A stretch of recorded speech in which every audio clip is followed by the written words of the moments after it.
My dad sent me dozens of texts calling me a burden and telling me you're dead to me after I blocked him for good.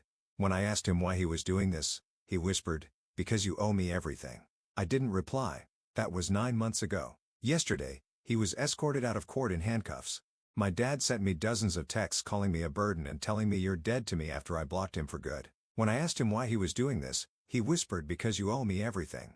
I didn't reply. That was 9 months ago. Yesterday, he was escorted out of court in handcuffs. Growing up, my parents didn't have many rules, but to my dad, there was one that stood out from the rest: family loyalty. He said it was the only thing that mattered to him. So I spent my entire childhood trying to prove it mattered to me too. I hated football, but still played and even memorized his favorite football team.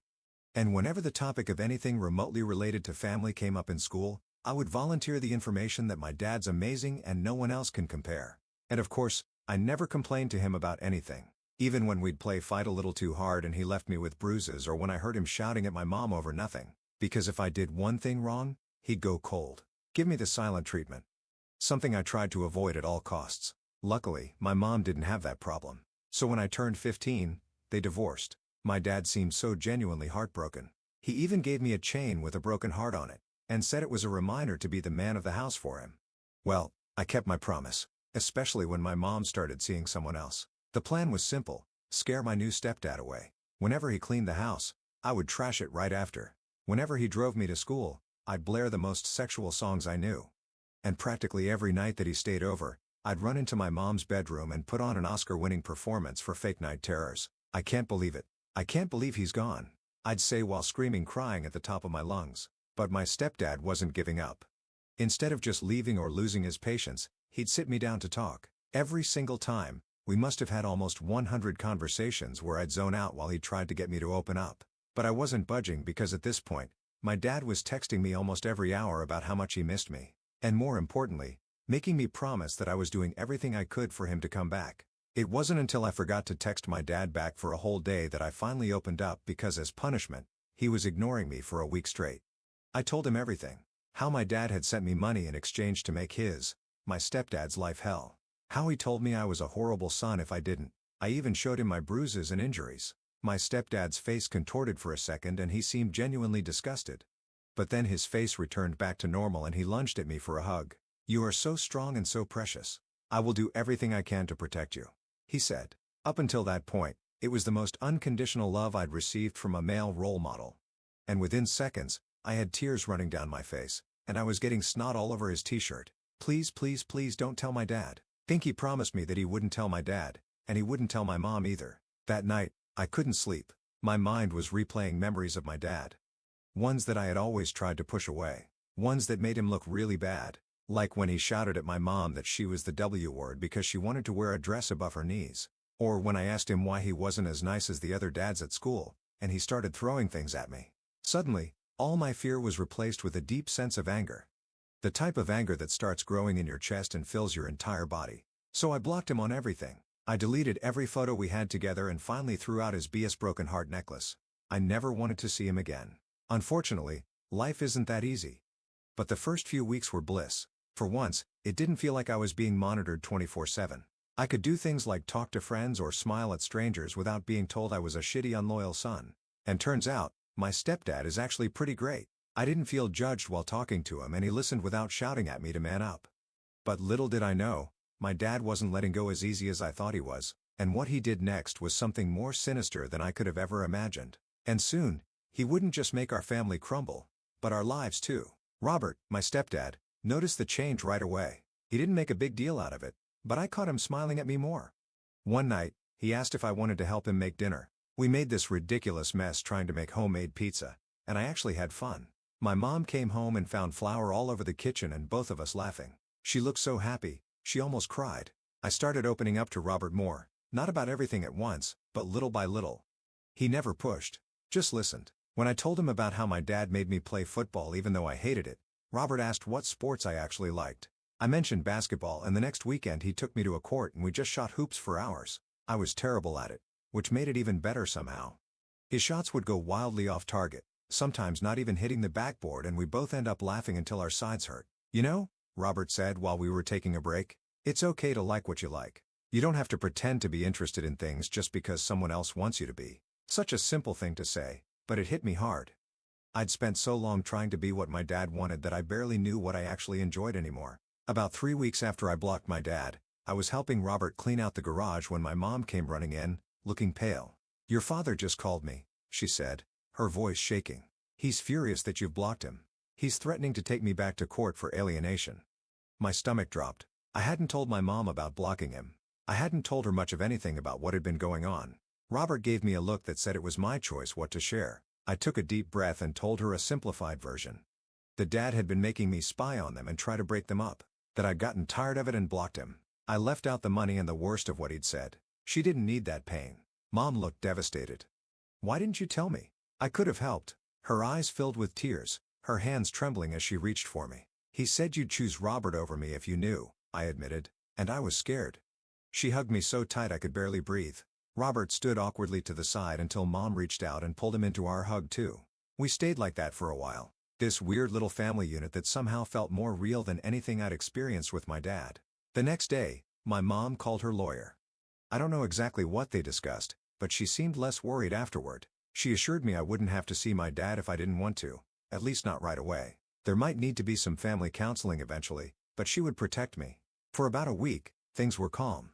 I started sleeping better. I even joined the school basketball team, something I'd always wanted to do but never had because it conflicted with the football schedule my dad insisted on. Coach Quinn said I had natural talent, which felt amazing to hear. Then the texts started coming from numbers I didn't recognize. "You can block me but you can't escape me. A real man doesn't hide behind his mother. You're dead to me until you apologize." I showed them to Robert, who looked more concerned than I'd ever seen him. He helped me block each new number but they kept coming. Sometimes there would be days of silence, and I'd think it was over. Then another message would arrive, each one more disturbing than the last. "I know when you leave for school every day." That one really freaked me out. Was he watching the house? I started looking over my shoulder constantly, jumping at shadows. Robert noticed and started driving me to school every day instead of letting me walk. He never said why, but I knew he was worried too. One afternoon, I was at basketball practice when I saw a familiar figure standing at the edge of the gym. My dad, just watching, not approaching, not saying anything, just there. I froze mid-dribble and the ball bounced away. Coach Quinn asked if I was okay, and when I looked back, my dad was gone. I wondered if I'd imagined him. I didn't tell Mom or Robert about seeing him. I didn't want them to worry more than they already were, but I started having trouble sleeping again. Every noise at night made me think he was trying to break in. I checked the locks on my window over and over, the cool metal of the latches becoming familiar under my fingertips in the darkness. About a month after I'd blocked him, I came home from school to find my mom and Robert sitting at the kitchen table, looking serious. My first thought was that something had happened to my dad, and I felt this weird mix of relief and guilt wash over me. "Your father filed for full custody," my mom said without preamble. "He's claiming I've turned you against him and that I'm an unfit mother." The room seemed to tilt sideways. "He can't do that. I'm 15. Don't I get a say?" "You do," Robert said gently. "But it's going to be a process. We'll need to go to court." "I won't go with him," I said, panic rising in my throat. "I'll run away first." My mom reached for my hand. "It won't come to that. I promise, but there's something else." She slid her phone across the table. On the screen was a social media post for my dad. It was a long paragraph about how his ex-wife had poisoned his son against him, how she was mentally unstable, how her new boyfriend was trying to replace him. He tagged a bunch of family members and old friends. The comments were full of people sympathizing with him, calling my mom terrible names. "He's always been good at making himself the victim," my mom said quietly. "I should have warned you this might happen." I felt sick. People I knew, extended family, neighbors, parents of kids I went to elementary school with, they were all reading this, believing him. In his version, I was just a pawn being manipulated by my mom and Robert, not a person with my own thoughts and feelings. The next day at school was awful. Some kids whose parents were friends with my dad were giving me weird looks. One guy, Michael, who I'd known since kindergarten, came up to me at lunch. "My dad says your mom kidnapped you from your real dad," he said, like he was discussing the weather. "That's messed up, man." I wanted to punch him. Instead, I just walked away. My lunch tray clutched so tightly in my hands that my knuckles turned white, but the damage was done. Rumors spread fast in high school. By the end of the day, I'd heard variations ranging from his mom has him brainwashed to his stepdad threatened his real dad with a gun. It was insane. When Robert picked me up, I was practically vibrating with anger. "Everyone's talking about us," I said as soon as I got in the car. Dad's telling people you guys kidnapped me or something. Robert gripped the steering wheel tighter, but kept his voice calm. People love drama. They'll move on to something else soon. But what if they don't? What if the judge believes him? The judge will talk to you, Robert assured me. And unlike your classmates, they're trained to see through manipulation. I wanted to believe him, but I was scared. My dad could be incredibly charming when he wanted to be. He fooled people for years into thinking he was this great family man. What if he fooled the judge too? That weekend, I was helping Robert install some shelves in what had become my permanent bedroom at Mom's house when my phone rang. It was a number I didn't recognize, but something told me to answer it. Hello? Don't hang up. It was my dad's voice.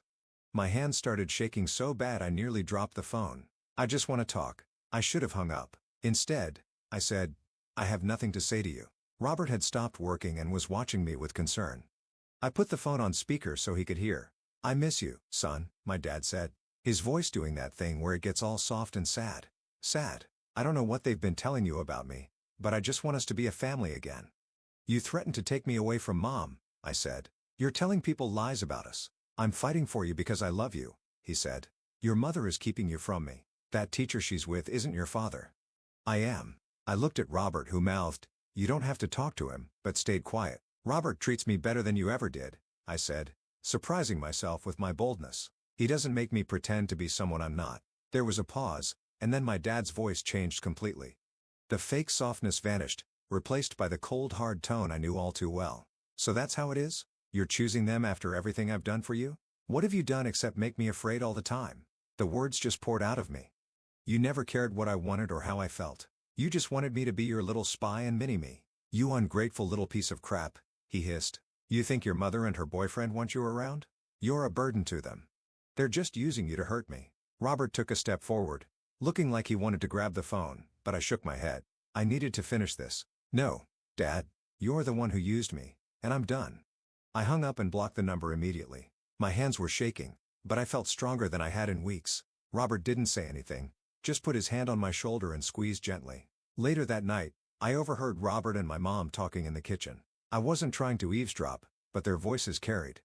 We need to document everything, Robert was saying. Every threat, every time he shows up uninvited, the judge needs to see the pattern. I'm worried about what he might do, my mom replied. You don't know him like I do. When he feels cornered, he lashes out. We'll be careful, Robert assured her, but we can't let him intimidate us into giving up. I went back to my room feeling both scared and strangely comforted. They were taking this seriously, but they weren't backing down. For the first time in my life, I had adults actually protecting me instead of the other way around. The court date was set for 3 weeks away. In the meantime, my dad escalated his campaign. He started calling my mom's workplace, telling her boss she was mentally unstable. He showed up at my basketball games, just standing there watching until someone asked him to leave. He even contacted some of my teachers, claiming he was concerned about my declining mental health under my mother's care. Most people saw through it, but some didn't. My English teacher, Miss Jessica, pulled me aside one day and asked if everything was okay at home, saying my father had called her with concerns. I was so embarrassed I could barely speak. I just mumbled that my dad was lying and practically ran from the room, my face burning with shame. The worst was when he showed up at our house at midnight pounding on the door and shouting that he wanted to see his son. Robert called the police while my mom and I huddled in the back bedroom. I could hear the raw desperation in my dad's voice through the walls, a sound that was both terrifying and heartbreaking. By the time they arrived, he was gone.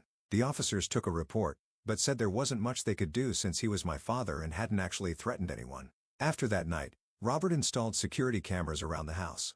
He also started sleeping on the couch instead of in Mom's room, saying he wanted to be near the front door just in case. I felt guilty that he was going through all this trouble because of me. It's not because of you, Robert told me when I mentioned it. It's because of your father's choices. Never blame yourself for someone else's bad behavior. The day before our court date, I came home from school to find a package on the porch with my name on it. No return address. I brought it inside cautiously. Don't open that, Robert said immediately. Let me check it first. He carefully opened the box while wearing kitchen gloves. Inside was the broken heart necklace I'd thrown away, along with a note that just said, "Remember your loyalty." The necklace was exactly as I remembered it. Silver chain, jagged broken heart pendant. But seeing it again sent a chill through me that I couldn't shake. Robert called the lawyer right away. That night, I had a full-blown panic attack. I couldn't breathe, couldn't stop shaking. My chest felt like it was being crushed, and my vision kept going dark around the edges. My mom sat with me for hours, just holding me and telling me everything would be okay. Robert made hot chocolate and sat on the floor near my bed, not crowding me but letting me know he was there. Eventually, I fell asleep from pure exhaustion. The next morning, we all got dressed in our nicest clothes and drove to the courthouse. My stomach was in knots. What if the judge made me go with my dad? What if all his lies worked? I'd heard stories about family court disasters where kids were forced to live with abusive parents because the system failed them. In the parking lot, Robert turned to face me from the front seat. Whatever happens in there, I want you to know something. You are the bravest person I've ever met. And no matter what some judge decides, you will always have a home with us. I nearly started crying right there, but managed to hold it together. We walked into the courthouse as a unit, my mom on one side of me and Robert on the other. My dad was already inside with his lawyer. He was wearing a suit I'd never seen before and had gotten a haircut. He looked like the perfect concerned father. When he saw me, he gave me this sad smile that made my skin crawl. I looked away. The hearing wasn't what I expected. It was in a small room, not a big courtroom. The judge was a middle-aged woman named Judge Reese, who had kind eyes, but a no-nonsense expression. She explained that today was just a preliminary hearing to determine temporary arrangements while the full custody case proceeded. My dad's lawyer went first, painting this picture of a heartbroken father whose son had been turned against him by a vindictive ex-wife and her new boyfriend. He talked about my dad's unwavering commitment to family values and how he just wanted a relationship with his only child. My dad nodded solemnly at all the right moments, occasionally dabbing at his eyes like he might cry. It was a masterful performance. If I hadn't lived with him, I might have believed it myself. Then our lawyer presented our side. She had documentation of everything. The threatening texts from unknown numbers that matched my dad's speech patterns, police reports from his midnight visit, statements from neighbors who'd seen him watching our house, even screenshots of his social media campaign against my mom. She also had a sealed letter from Robert's school principal vouching for his character and stability. The judge listened carefully to both sides and asked if I would speak with her privately in her chambers. My heart nearly stopped. This was it. My chance to tell the truth, but also the moment I feared most. What if she didn't believe me? Her office was small but comfortable. She had family photos on her desk and a small plant in the window. The sunlight filtering through the blinds cast a pattern of light and shadow across her desk, and I focused on that as I tried to calm my racing heart. So, she said once we were seated, this seems like a difficult situation for everyone. I'd like to hear your perspective. I took a deep breath and told her everything. About the years of walking on eggshells, about the play fighting that left bruises, about how my dad had paid me to sabotage my mom's relationship. I showed her the text he'd sent before I blocked him. I even told her about the broken heart necklace and what it really meant. Not love, but control. And how do you feel about your mother's boyfriend? She asked when I finished. He's what I always thought a dad should be, I said honestly. He listens to me. He doesn't get mad when I like different things than he does. He makes me feel safe. Judge Reese nodded thoughtfully. And if you had a choice, where would you prefer to live? With my mom and Robert, I said without hesitation. I don't want to see my dad at all right now. Maybe someday with a counselor or something, but not alone. I don't feel safe with him. She thanked me for my honesty and we returned to the hearing room. My dad glared at me as I walked past him to sit with my mom. I felt a momentary flash of the old fear, but Robert put his hand on my shoulder, and I remembered I wasn't alone anymore. Judge Reese announced her temporary decision. I would continue living with my mother full-time. My father would have no visitation for now, but could petition for supervised visits after completing a parenting class and anger management program. There would be a temporary restraining order preventing him from coming to our home or my school. My dad exploded. There's no other word for it. He jumped up, face red, shouting that the judge was biased, that this was all a conspiracy against him. His lawyer tried to calm him down, but he shoved the guy away. This is your fault, he yelled, pointing at me. After everything I did for you, you're dead to me. You hear me? Dead. Court officers moved toward him immediately. Judge Reese banged her gavel, ordered him removed from the courtroom. As they escorted him out, still shouting, I sat frozen in my chair. Even though I'd seen this side of him many times, watching him lose control in public was shocking. The mask had finally slipped where others could see it. The judge apologized to us for the outburst and said his behavior would be noted in her final custody determination. Our lawyer looked pleased. My dad had basically proven our case for us with his meltdown. As we left the courthouse, I felt lighter somehow. Like a weight I've been carrying for years had finally been lifted. My dad couldn't hurt us anymore, at least not legally. The restraining order meant he had to stay away. Are you okay? Robert asked as we walked to the car. I thought about it for a moment. Yeah, I said. I think I actually am. That night, we ordered pizza and watched movies together. Just a normal family night. No one mentioned my dad or the court hearing. It was like we all needed a break from the drama, a chance to just be together without fear hanging over us. As I was heading to bed, Robert stopped me in the hallway. "I'm really proud of you," he said. "What you did today took incredible courage."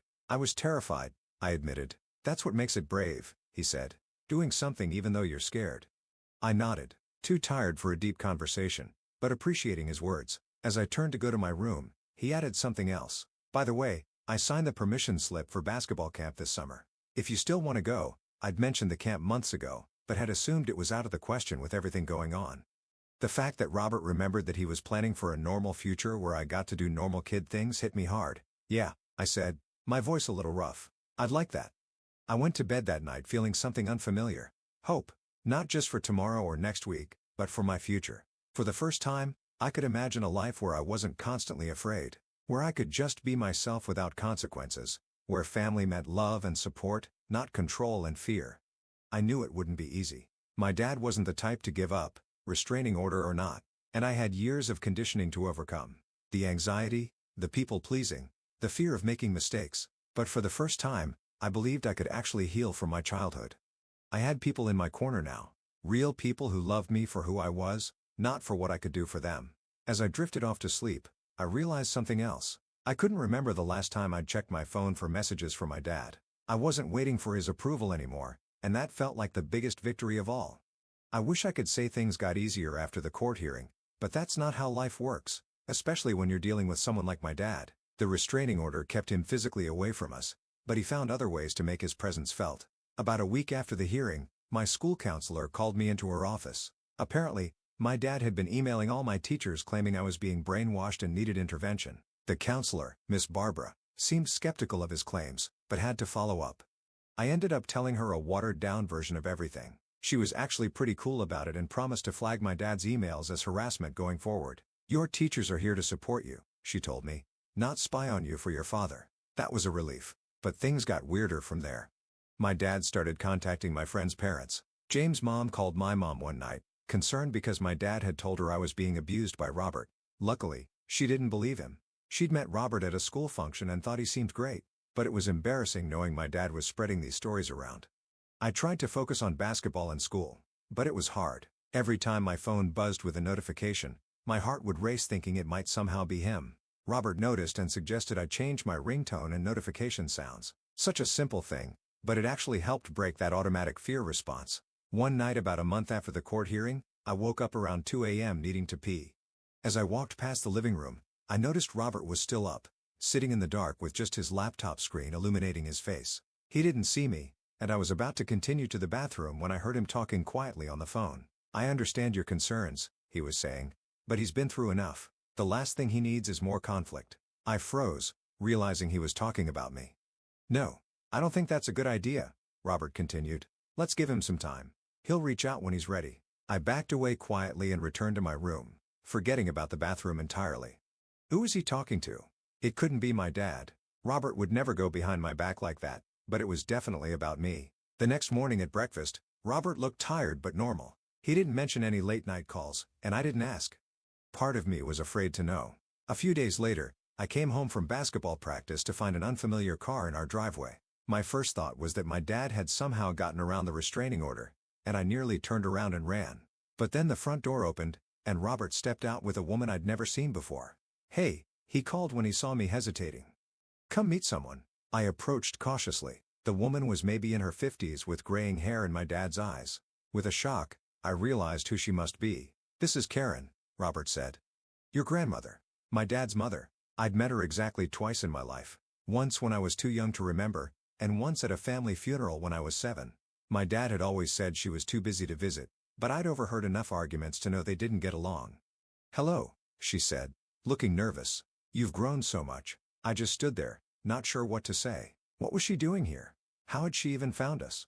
Robert sensed my confusion. "Karen reached out to your mom last week. She's been trying to contact you for years, but your dad, he told me you didn't want to see me." Karen finished. "That you weren't interested in knowing his side of the family." Another lie. I wasn't even surprised anymore. "Why now?" I asked. "I saw the court records." She said, "I've been worried about your father's behavior for a long time. When I read what happened," she trailed off looking pained. "We went inside, and my mom joined us in the living room. It was awkward at first. Karen kept looking at me like she was trying to memorize my face. I learned that she'd been trying to be part of my life since I was little, but my dad had systematically blocked her attempts. He told her I was too busy with sports visit, or that I had specifically said I didn't want to see her. I should have tried harder, she said, wiping away tears. I knew how your father could be. I lived with it myself. That caught my attention. What do you mean? She exchanged glances with my mom, who nodded slightly. Your father's behavior, the control, the manipulation, the anger. He learned it from his father, Karen explained. My husband was not a kind man. I left when your father was 15, much like you are now. So dad was like me? The thought was disturbing.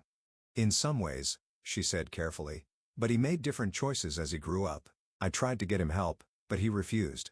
He became more like his father every year. We talked for hours. Karen had brought old photos of my dad as a kid. Smiling, normal-looking photos that seemed to show a different person than the man I knew. She told me stories about him that didn't fit with the image I had. How he'd once rescued a stray cat. How he'd been afraid of thunderstorms until he was 12. It was confusing. The dad in her stories sounded like someone I might have actually liked. What had happened to turn him into the monster I knew? Before she left, Karen gave me her phone number. No pressure, she said, but I'd like to be in your life, if you'll let me. I didn't commit to anything, but I saved her number. Robert had been quiet during most of the visit, just making sure everyone had drinks and snacks. As Karen was leaving, I overheard her thank him. For what? He asked. For the call, she said. For thinking he might need more family in his corner. So that's who Robert had been talking to that night. He'd reached out to my grandmother, thinking I might benefit from knowing my dad's side of the family. I wasn't sure how I felt about that.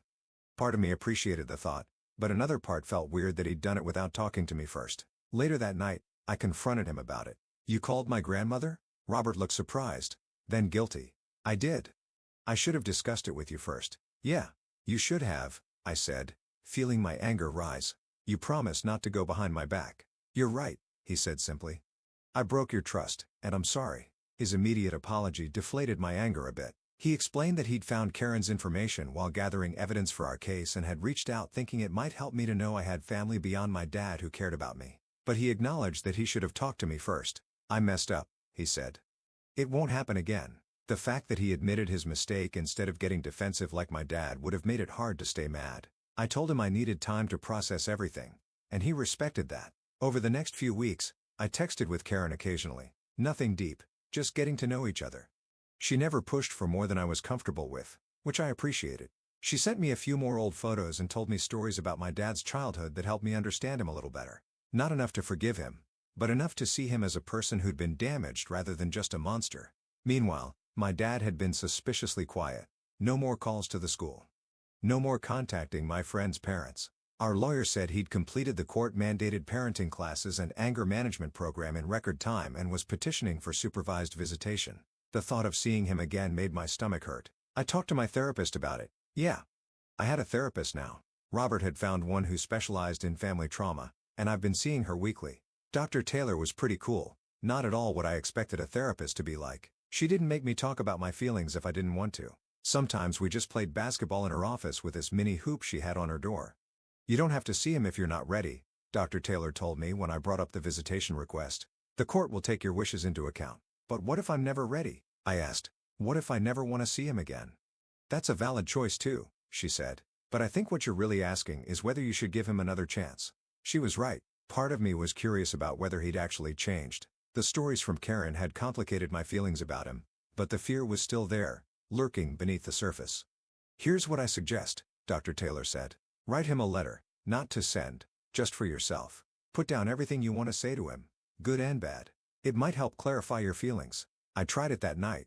I started writing and couldn't stop. Page after page of anger, hurt, confusion, and even some good memories that I'd almost forgotten. By the time I finished, it was past midnight and I had 10 pages of messy handwriting. Reading it over, I realized something important. I wasn't ready to see him yet. I didn't want to cut him out of my life forever either. I wanted the chance to have a real father someday. If he could actually change.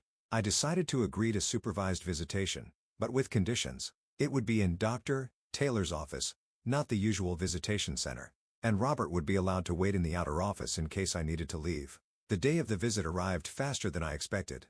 I barely slept the night before and felt sick to my stomach all morning. Robert drove me to Dr. Taylor's office, giving me a pep talk the whole way. "Remember, you can leave anytime," he said. "You're in control here." My dad was already in Dr. Taylor's office when we arrived. He looked different, thinner, with dark circles under his eyes. He stood up when I walked in, then seemed unsure what to do. No hug, no handshake, just an awkward nod. Dr. Taylor explained the ground rules. No raising voices, no physical contact unless I initiated it, no discussing the court case. My dad agreed to everything without argument, which was new. The first 10 minutes were excruciating. We made painful small talk about the weather and my basketball team. Then there was a long silence that no one seemed willing to break. Finally, my dad cleared his throat. "I've been seeing a therapist," he said. "Like a real one, not just the court-mandated stuff." I didn't know what to say to that, so I just nodded. "He's helping me understand some things about myself," my dad continued. "About why I act the way I do.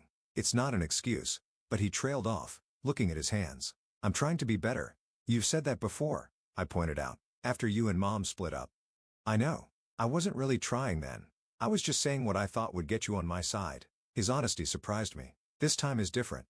I'm doing it for me, not to convince anyone else." We talked for the full hour. It wasn't some magical reconciliation. There were awkward silences and moments where I could see his old anger flaring up before he controlled it. But it was the most honest conversation we'd ever had. Near the end, he mentioned seeing Karen. "Your grandmother told me she visited you," he said. "I was angry at first, but my therapist helped me see that was selfish. You deserve to know your family." When our time was up, he didn't try to hug me or make plans for another visit. He just said he hoped I'd be willing to meet again sometime, but that he'd understand if I wasn't ready. I walked out to the waiting room where Robert was reading a magazine. He looked up anxiously, clearly trying to read my expression. "It was okay," I said. "Not great, not terrible, just okay." He seemed relieved. "Okay is a good start." Over the next few months, I met with my dad every other week. Each time got a little less awkward. He was different. Still my dad, with all the personality traits I recognized, but the explosive anger seemed contained. He listened more than he talked, which was definitely new. I learned things about him I'd never known. How he'd struggled in school with what would now be diagnosed as ADHD. How his own father had been physically abusive in ways that made my childhood look easy by comparison.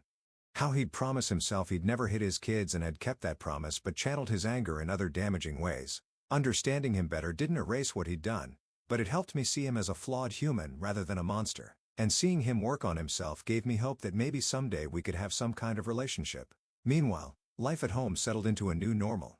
Robert officially moved in and we had a small celebration with just the three of us plus Karen. My basketball team made it to the state semifinals and everyone came to watch, even my dad, though he sat on the opposite side of the gym for my mom and Robert. One night about 6 months after the court hearing, Robert knocked on my bedroom door. He looked nervous, which was unusual for him. "Can we talk for a minute?" he asked. I put down my phone. "Sure. What's up?" He sat on the edge of my bed, fidgeting with something in his pocket. "I wanted to run something by you before I talk to your mom." My first thought was that he was moving out, and I felt a surge of panic. But then he pulled out a small box, and I realized what was happening. "I'm thinking of asking your mom to marry me," he said, "but I wanted to make sure you're okay with it first." I stared at the ring in the box. Nothing flashy. Just a simple band with a small diamond. It looked exactly like something my mom would like. "You're asking my permission?"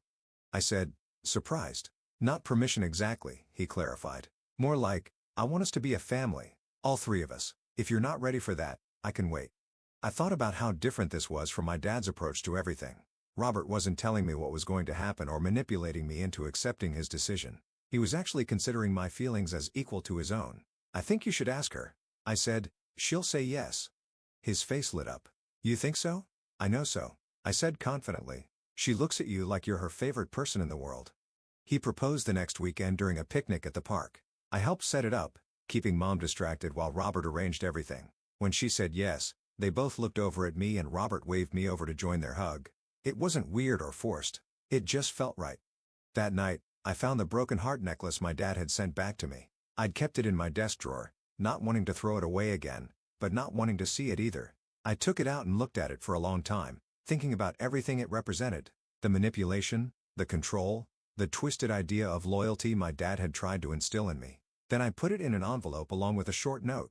"I'm keeping this as a reminder of where we've been but not where we're going. Your son." I mailed it to my dad the next day. He never mentioned receiving it, but at our next meeting something was different. He seemed more at peace.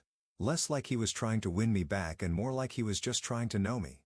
It's been a year now since that first court hearing. Things aren't perfect. They never are in real life. My dad and I still have awkward moments, and I doubt he'll ever be the father I wanted as a kid. But we're building something new, something based on who we actually are rather than who he wanted us to be.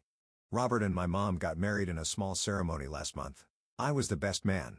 My dad was invited but chose not to come, which was probably for the best. Karen came though and brought old family photos for memory table. Some of my basketball teammates were there too, along with Robert's family who have all been amazingly welcoming to me.